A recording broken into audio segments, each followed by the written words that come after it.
नमस्कार।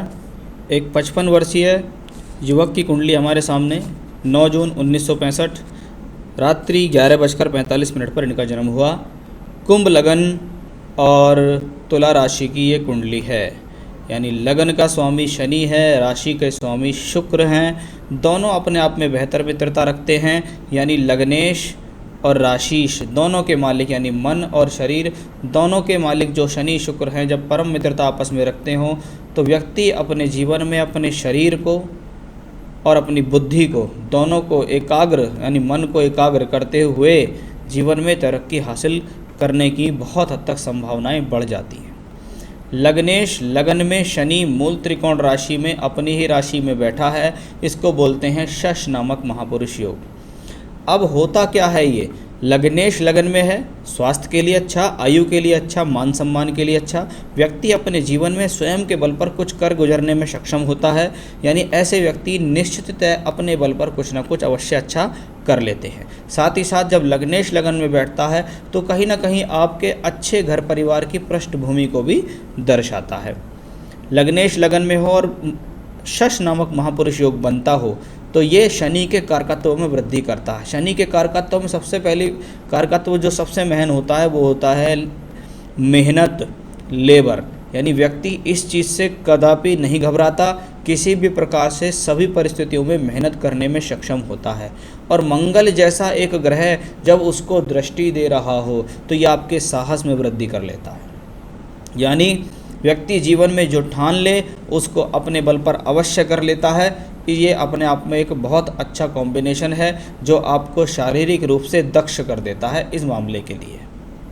चलिए, मंगल कुंडली में दशमेश हैं और तृतीयेश हैं, जहाँ तीसरे घर का मालिक होकर जब लगन को देखे तो व्यक्ति अपने जीवन में छोटी बड़ी यात्राएं करके अपने कार्य विशेष में तरक्की प्राप्त करता है, साहस उसका बना रहता है। दशमेश मंगल, दशम भाव में केतु और शनि, ये तीन स्वभाव से अशुभ ग्रह कहलाते हैं। जब तीनों के तीनों आपके कर्म भाव को देखें तो आपको क्या करता है, दशमेश दशम को देख रहा है, कार्य व्यवसाय तो लगातार दिलाता रहेगा, लेकिन उसके अंदर स्थिरता की कमी या चेंज कर लेना या परेशानी बना रहना ऐसा दिखाता है। मैंने इन कॉम्बिनेशंस को मकानों पर भी अप्लाई करके देखा तो लोग बाग अपने जीवन में 4-5 मकान बना लेते हैं, 4-5 मकान बेच भी देते हैं, फिर अगले मकान में चले जाते हैं। तो वैसा ही यहाँ है कि हर प्रोफेशन से कमा तो रहे हैं लेकिन स्थिरता की कमी को दर्शाने वाला ये योग भी है। बात करते हैं चंद्रमा की, जो छठे घर का मालिक होके एकादश और भाग्य स्थान में बैठा है। व्यक्ति संघर्ष करके भाग्य को उजागर करता है।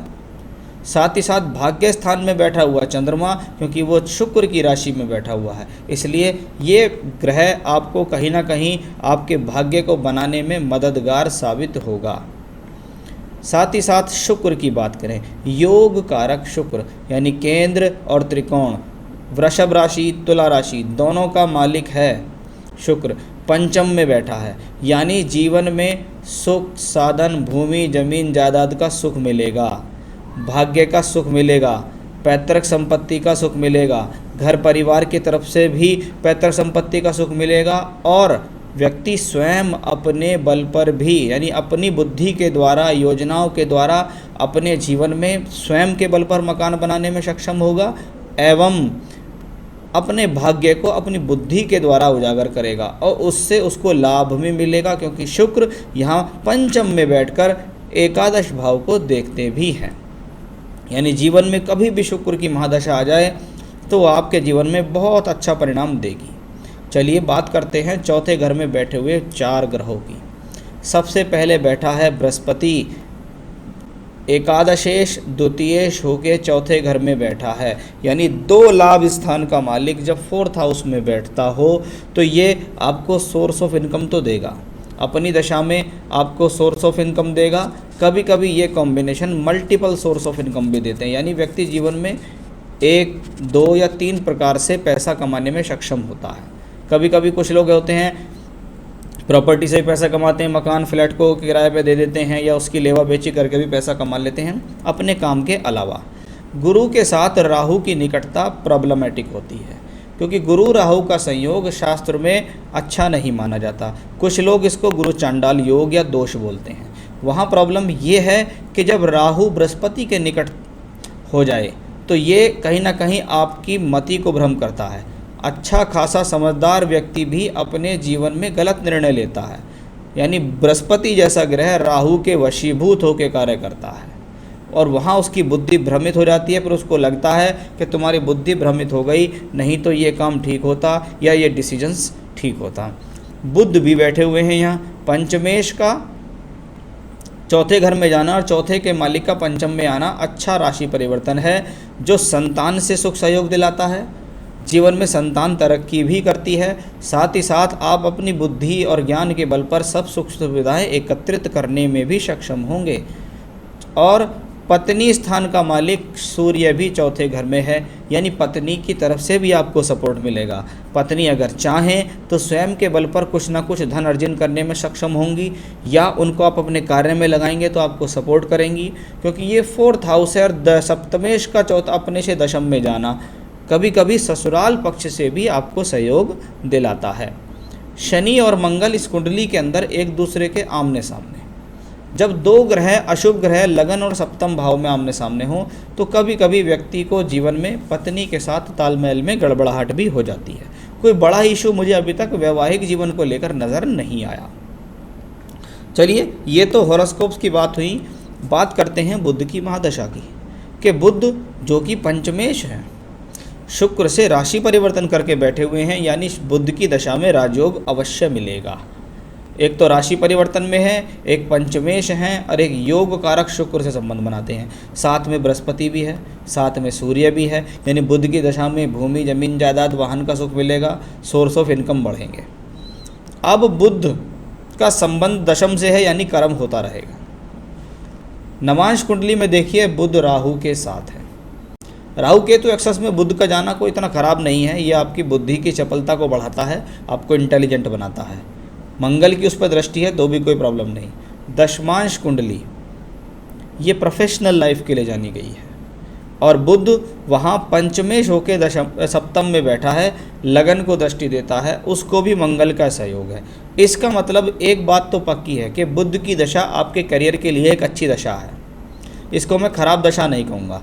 दिसंबर 18 से पहले आपने शनि की महादशा का भोग किया। शनि की दशा भी ये कहती है कि इस व्यक्ति ने जीवन में कमाया तो अवश्य है, कर्म तो किया है, जबकि शनि दशमांश कुंडली में अष्टम में बैठा है, सूर्य भी बैठा है, शुक्र भी है, लेकिन 8वें घर में। और जब प्लैनेट 8वें घर में होता है तो प्रोफेशनल लाइफ की बात करें तो संघर्षरत प्रोफेशनल लाइफ हो जाती है। कैरियर में अप्स एंड डाउन देखने पड़ते हैं, लेकिन एक सोर्स ऑफ इनकम बनी रहती है कि हाँ चलो मेरे से एफर्ट्स ज़्यादा हो रहे हैं लेकिन पैसा तो आ रहा है।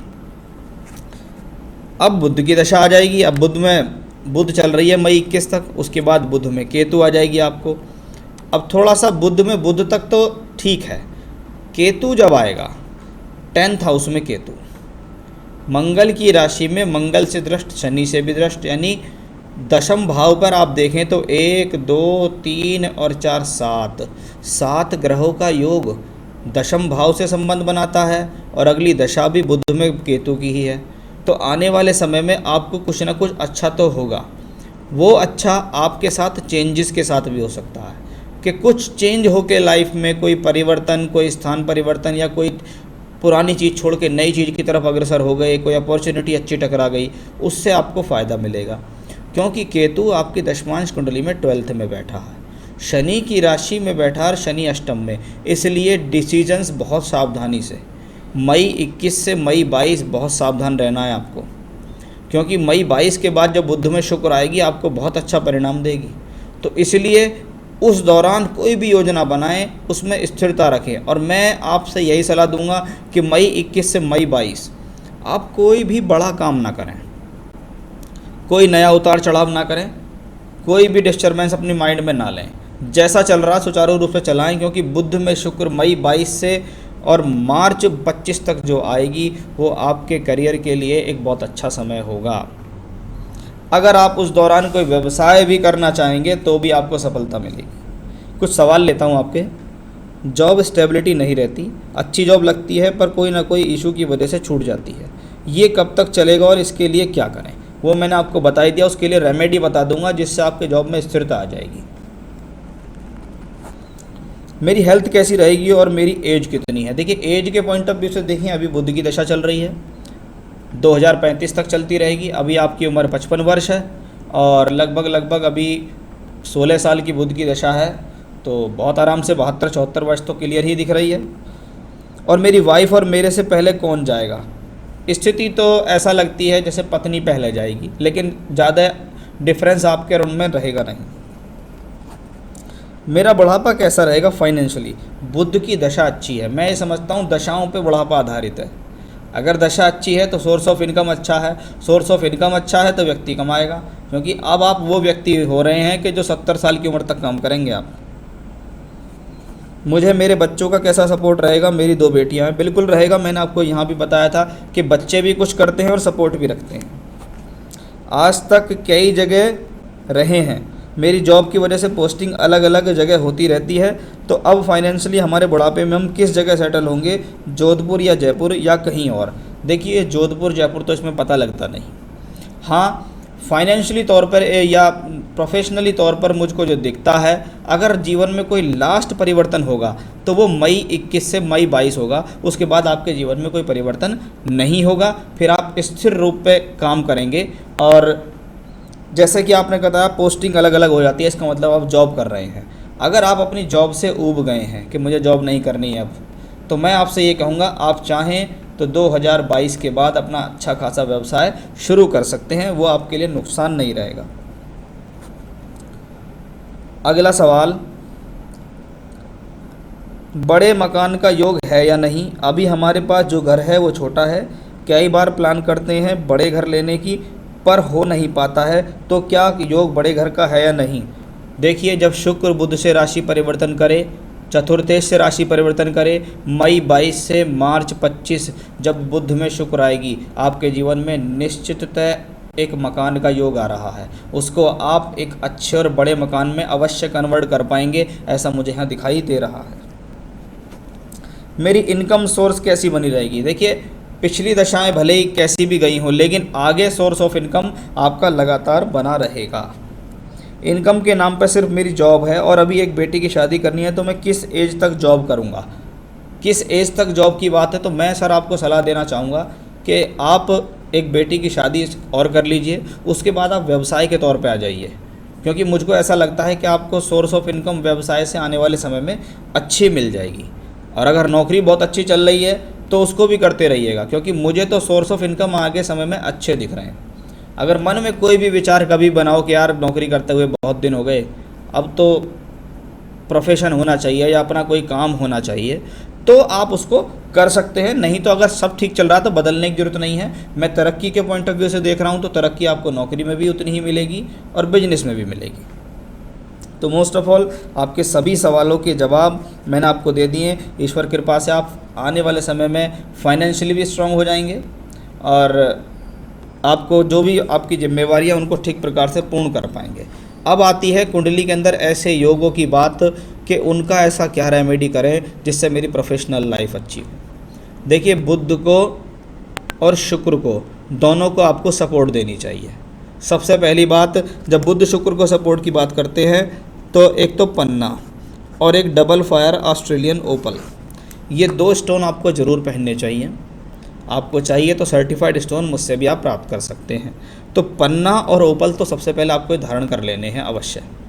उसके बाद दशम में केतु है और मंगल से प्रभावित है, शनि से भी, इसलिए भगवान गणेश और हनुमान जी दोनों की पूजा आपको रोजाना करनी होगी। जैसे संकट नाशन गणेश स्तोत्र का पाठ करो और बजरंग बाण का पाठ करो। ये 2 पूजा लगातार करो। इन दोनों पूजाओं को आप रिपीट भी कर सकते हो, सुबह भी कर ली, शाम भी कर ली, ज़्यादा देर की ये पूजा नहीं है। और 2 स्टोन पहन लो बस, बाकी और कोई तकलीफ़ की ज़रूरत नहीं है। अब बाकी आप अपना काम करो। ईश्वर कृपा से आपको जो भी आगे दशा आ रही हैं वो अपने आप में बेहतर हैं, क्योंकि दशा का ही सबसे बड़ा अहम रोल होता है किसी भी कुंडली के अंदर। और सही समय पर सही दशा व्यक्ति को जीवन में तरक्की देती है। तो उपाय कीजिए, पन्ना ओपल धारण कीजिए, लाभ मिलेगा। नमस्कार।